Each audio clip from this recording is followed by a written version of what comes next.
अल्हम्दुलिल्लाहि रब्बिल आलमीन अस्सलातु वस्सलामु अला सय्यिदिल अंबिया'i वल मुरसलीन अम्मा बाद फ़अऊज़ु बिल्लाहि मिनश शैतानिर रजीम बिस्मिल्लाहिर रहमानिर रहीम अस्सलातु वस्सलामु अलैका या रसूलल्लाह व अला आलिका व अस्हाबिका या हबीबल्लाह।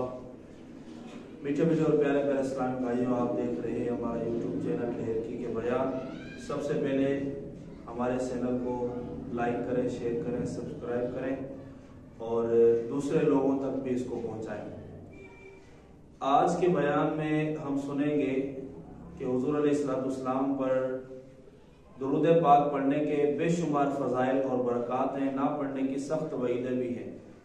इन्हीं में से एक फरमान सुनते हैं। आका अलैहिस्सलाम ने इरशाद फरमाया कि मेरा जो उम्मती मुझ पर रोजाना की बुनियाद पर 50 मरतबा दुरूद पाक पढ़ेगा, मैं कयामत के दिन उसके साथ मुसाफहा करूंगा, यानी उस उम्मती के साथ हाथ मिलाऊंगा। मेरे प्यारे इस्लामी भाइयों, ये आका अलैहिस्सलाम के जितनी भी अहादीस मुबारक होती हैं, फरामीन होते हैं, अगर हम उनमें गौर व फिक्र करें तो उनमें बेशुमार हिकमतें पोशीदा होती हैं, बेशुमार वजूहात पोशीदा होती हैं।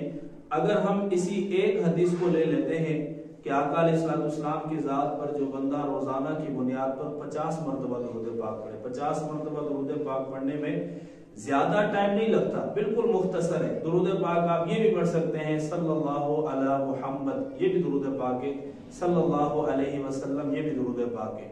तो बहरहाल जो उम्मती अपनी आदत बना लेगा तो उसका खात्मा ईमान पर होगा। हम दुनिया में मुसलमान आए हैं, हमारे पास गारंटी नहीं है कि हम जब जाएंगे तो फिर मुसलमान होकर जाएंगे, लेकिन जब दुरूद पाक की आदत हमारी होगी तो हमारा खात्मा भी ईमान पर होगा। क्योंकि उस शख्स के साथ हुजूर अलैहिस्सलाम कभी भी हाथ नहीं मिलाएंगे जिसका खात्मा कुफर पर हुआ, कि जो काफिर होकर मर गया तो पता चला कि दुरूद पाक पढ़ने से इंसान मुसलमान होकर मरता है। दूसरी हदीस मुबारक कि उसको जहन्नम से भी रिहाई मिल जाएगी, क्योंकि आका अलैहिस्सलाम जिस उम्मती के साथ हाथ मिला लें, जिस उम्मती के साथ मुसाफहा कर लें, वो उम्मती यकीनी तौर पर जहन्नम से बच जाएगा। इसके हदीस मुबारक के अंदर इसकी फजीलत मिलती है कि आका अलैहिस्सलाम के सहाबी हैं हजरत अनस रज़ियल्लाहु ताला अन्हु, इनको खातिम रसूल भी कहा जाता है। इनके पास एक रुमाल मौजूद था। उस रुमाल पर जब मट्टी वगैरह तशरीफ ले आती, चूंकि मेला तो हम कह ही नहीं सकते, आका अलैहिस्सलाम को जिस चीज के साथ निस्बत हासिल हो जाए उसका अदब करना होता है, उसका एहतराम करना होता है।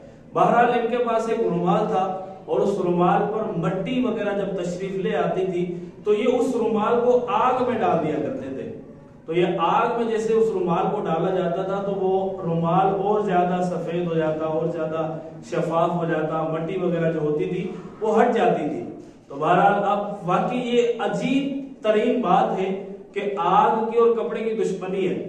आग तो लोहे को भी नरम कर देती है, आग तो कपड़े को भी जला देती है, आग हर चीज को खत्म कर देती है। लेकिन ये किस किस्म का कपड़ा था कि इस कपड़े को आग में डाल रहे तो ये और मजीद साफ हो जा रहा है, शफाफ हो जा रहा है, ये जल ही नहीं रहा। तो फिर जब हजरत अनस रज़ियल्लाहु ताला अन्हु से पूछा गया कि ये किस किस्म का कपड़ा है, तो उन्होंने फरमाया कि ये कोई आम कपड़ा नहीं है, बल्कि ये वो कपड़ा है कि जिसको हुजूर अलैहिस्सलाम ने अपने हाथ मुबारक इस कपड़े से साफ किए थे।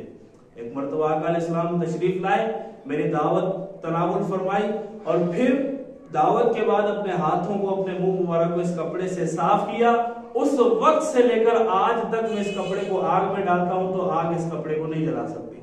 तो मेरे मीठे इस्लामी भाइयों, यहाँ पर ये आग इस कपड़े को नहीं जला सकती, तो उस उम्मती को फिर कैसे आग जलाएगी कि जिस उम्मती के साथ हुजूर अलैहिस्सलाम मुसाफा फरमा रहे। तो अगर हम चाहते हैं कि हम जहन्नम से बच जाएं, हम हुजूर अलैहिस्सलाम से कयामत के दिन मुसाफा कर लें, आका अलैहिस्सलाम की कयामत के दिन ज़ियारत कर लें, तो हमें दुरूद पाक को अपनाना होगा। अपनी आदत बनाएं दुरूद पाक पढ़ने की। अल्लाह तबारक व तआला हम सबको अमल की तौफीक अता फरमाए।